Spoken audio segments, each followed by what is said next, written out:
great. So anyway, Carlos, what? Okay, let's do a little question. Who's got some questions for our cast? Who's got a couple of, you have a question? What is your question? Guys, hold on 1 second. Who's the question for? Okay, what is it? Well, okay, is there going to be an episode about where poop turns evil? There actually was. It might not be on yet, but it's called The Terrible Twos. And what happens is poop hits the terrible twos for the fairies, and it becomes bad for a day, and food also becomes good for a day. So they have a term where they're both evil together very briefly, and then poop comes back. So see, you asked, and we get it all. Yeah. Who else has a question? Yes, sir. How did any of you start getting into voice acting? Who wants to answer that question? How did you get into voice acting? Who wants to take that one? What is it? I started, we were playing. Carlos, how did you get into voice acting? The origins of it are my parents are from Argentina. My best friend's parents were from Glasgow, Scotland. So naturally, I was going to go that way. But I started doing stand-up comedy in San Francisco, and that led to Rocco's Modern Life, and the rest took off. Yeah, how about anyone else? Good, great. How did you get I into did stand-up as well, and I was not funny, but I did good impressions. So maybe you could do some voices in cartoons, and I. Can I just say, there's also one of our genius friends, D. Bradley Baker. Oh, Jesus. He has a great website. If you guys, young actors, are interested in what we do, he put together a website to answer that very question. It's very comprehensive. It's called, very simply, iwanttobeavoiceactor.com. And the main thing to do, guys, is don't talk about it, go out and do it.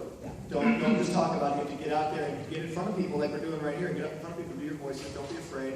Put a reel together of the voices you do and let people listen to it. So Also, Mr. Hartman is looking for a new pool person. Anybody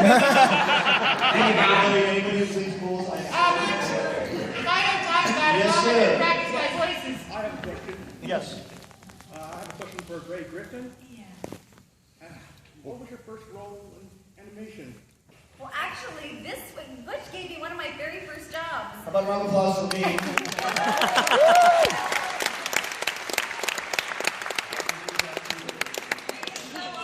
I'd hardly done anything when I got this part. I'd done like a few. I actually worked with Tara with my very first job on Rugrats. I played Reptar, the little dinosaur. Like he spoke in one episode, and I did the McNulty brothers, and she taught me everything I know. You know what's great though about when someone auditions for you, they might be able to do great voices, but can they act and are they really funny? If they're a funny person, it really helps with their writing, doesn't it, Ray?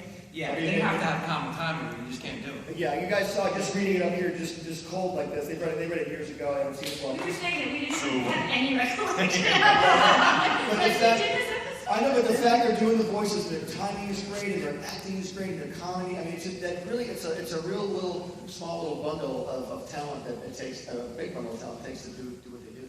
Yes, you sir with the red. Carlos, can you do your impression of Gene Wilder? Say it again! Really long one. You touch the walls of the busy knitting machine, so you get nothing. You lose. Good day, sir.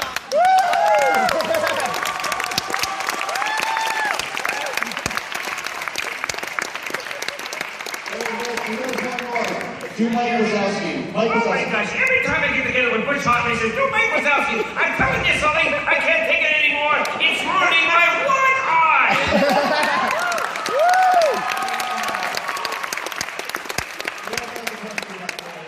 Back there, young lady back there I talked to before, yes. Tara Strong. What character were you in, and who did you voice in The Little Mermaid? In The Little Mermaid 2, I played Melody, her daughter.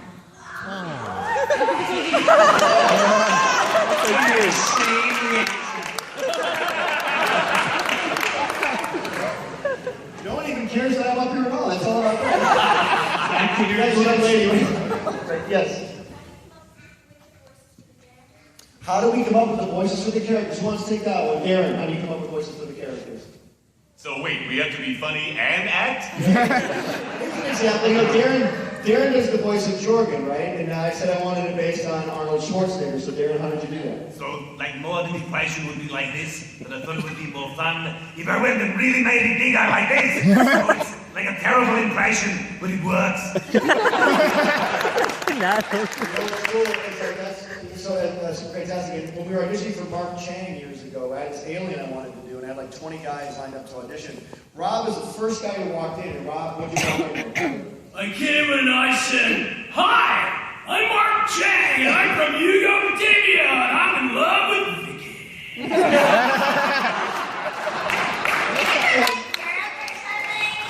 The cool thing is when I was auditioning for the alien, I'm thinking, I was going to be a little alien like this, not like that. But no, Rob walks in with that, and you got to take that. Then I had to sit through 19 guys who didn't get the part. Yes.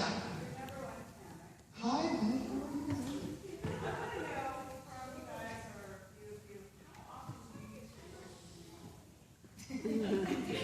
I use my voice at home a lot saying, "I'm sorry, honey." Every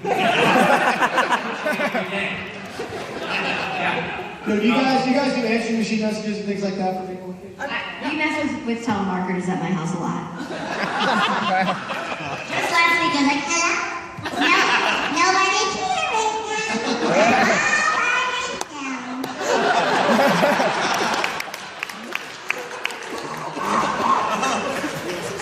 Yeah, that's an interesting question because it's for people who don't believe that you do voices. You actually do when you're at home. If you have a baby and you're like, "Hey, you going to let you baby?"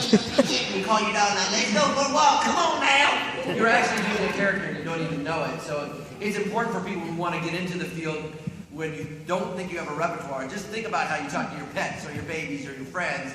Those are characters just coming out of you naturally. So Yeah, we used to, my son, who is now grown, but when Ninja Turtles was sort of big the first time, he always had me order pizza as Raphael. And, we had a drive-through. I live a mile from here, and I've lived in Agoura for 25 years. What's your address, Rob? We want to come visit. Actually, I live in the old Actors Home now in Calabasas. You're too old to live there. We went to the drive-thru at McDonald's down the road here, and at the time they had Animaniacs Happy Meals. I ordered 47 Big Macs, 2 with no meat, 14 with no buns, and 17 with lettuce. And you know, that kind of thing.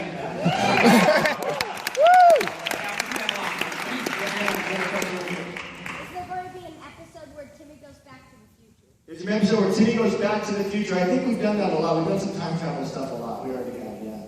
Yes. You right there, yeah? What's your question? What's your favorite character you've ever created? Me? Yeah.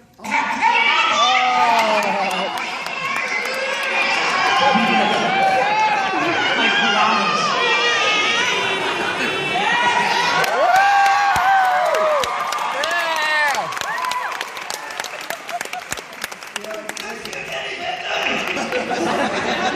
It is very, very hard to choose but that's very hard. No, I love each one of them individually because I just love each one of the people who play them. And they're just so much fun to write, they really are. They're all great. I wish I could answer it more specifically. I told him you should do a Danny Phantom of the Opera special. Oh, yeah, that would be cool. Yes, young lady. Tara, strong question, yes.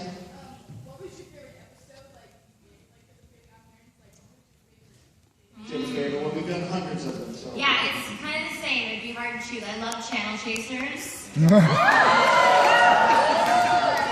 I love Wish Every Day Could Be Christmas. You know, it's like Butch said, it's kind of hard to choose. They're all so good. We laugh every single time we record. It's so much fun. Everyone here is like just the best cast to work with, and Butch so encouraging to the actors all the time. Carlos will narrate me. This is a typical recording session. What do I say? What normally happens, Carlos? Oftentimes, director Butch Hartman gets impatient with his cast. Instead, he performs and records the lines himself and secretly puts it in the show without the actors knowing. That's good, Carlos. Okay, Carlos. Yes, right here. Yes. Yeah, okay. Tara and Gray. Tara, can we hear a little bit of Raven? And Gray, can we hear a little bit of Azula? Yes. Maybe they should talk to each other. Maybe you should, peasant. I might banish you. Whatever. Wow. That'd be the most exciting.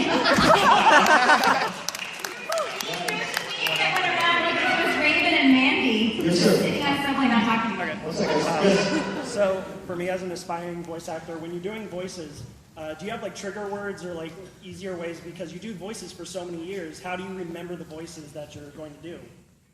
I think we all have our own little tricks, but typically when you've been doing a show a really long time, you just sort of slip into it because they become people that live in your head. We're all very different.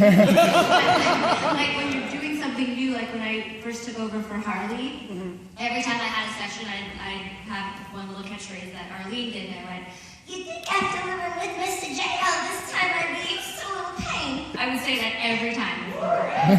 Yeah. And when you do the mayor, what's the vocal thing? I'm fairly unfair, so I hope Carlos does the mayor. Yeah, when I do the mayor of Dimsdale, I have to say, Butch Hart. Butch Hart, I'm the mayor. Butch Hart. Yeah, he does it. Who else has a question? Yes, young lady. You all have enjoyed quite clearly a long career in Hollywood. Do you have any best practices or wisdom for the young people that are pursuing a career in entertainment, such as what you're doing? Never pay for an agent or anything like that. You know, like don't get pictures because your agent said you have to do pictures here and you have to do everything for me. And yeah. But I did pay to do those showcases. You know, I did pay, and I got but don't do that until you're really good. And don't get a lot of pictures. And then it's a good way to meet. Like I met like 7 animation casting directors in like 7 weeks, and the people I worked with every day, and that was like the best $300 I ever spent. But there were a lot of people who weren't good yet, and they like burned 7 bridges in 7 weeks. So, This might be way too inside, but get a bunch of chocolate surprise eggs and learn this voice. Hello, Disney collectors. Yeah, join you. No, I think with today's technology, you can do your own stuff. You can get somebody that does flash animation. Yeah. You can get your own YouTube channel. You can make your own 30-second cartoon. So while you're trying to get jobs and auditioning, you can still make your own content and do things that way as well. I would say to take classes, like as much as you can, acting classes, singing lessons, improv classes, and then you can always go to your arsenal, because sometimes we're in a session and say, can you improv? Can you do it Southern? Can you do it like a little boy or a little girl? The other advice I would give is if it's really in you, like there's nothing else you can do, you know in your heart that's what you're meant to be, then never give up. I have a little thing in my, I have a photo album. They still exist. It's got pictures of me in high school doing shows and doing stand-up and doing all these things. you should post it. What's that? You should post it. No. But on the cover, the front of it, and I still look at this once in a while, and it's just a little quote that says, "Every pursuit is great when greatly pursued." So that's what it takes. It also doesn't hurt to be blessed with a voice like that. You know, also, one last thing I will actually add into this. If you guys want to do what you want to do, hang out with other people that do it. Yeah. Don't hang out, if you're a baseball player, don't hang out with hockey players. I'm not saying hockey players are bad, but like, if you want to be a voice actor, go find out where the voice actors hang out and go hang out there. I mean, meet these people, go to these classes, do these things. And don't say that you can't. Don't make an excuse, because everybody out there's got an excuse. These people got past the excuses and they're here now. I have to say, for the 100 people a year that ask me how to get into voiceovers, I always say, like, do this, and then, you know, if you do all that stuff, and once you make your demo, contact me and I'll help you get it to something. And I swear, maybe 1 or 2 people out of all those people actually get to that point where they actually do all the footwork. So. I'm giving people meetings. Show up at my office at 12:30 and we'll talk about it. They don't show. You talk about stick with people that want to do what you want to do. I came out here 20 years ago from Flint, Michigan, with a friend of mine named Ernie Gilbert. Ernie Gilbert, who has since won Emmys as a designer on Fairly OddParents, and talk about me, he ended up doing the designs for Snaptrap, I believe, and I ended up doing the voice of it. Yep. So, and he and I were high school buddies 20 years ago in Flint, Michigan, 25 years ago. And we had you both stuck with it, you both pursued. Stuck with it, yep. Came out here, was like, not going to be deterred. That's patience. Patience and keep doing it. You know? You guys are right out here. Yes, sir. My question is for Tara Strong. Oh, great question for Tara! How novel!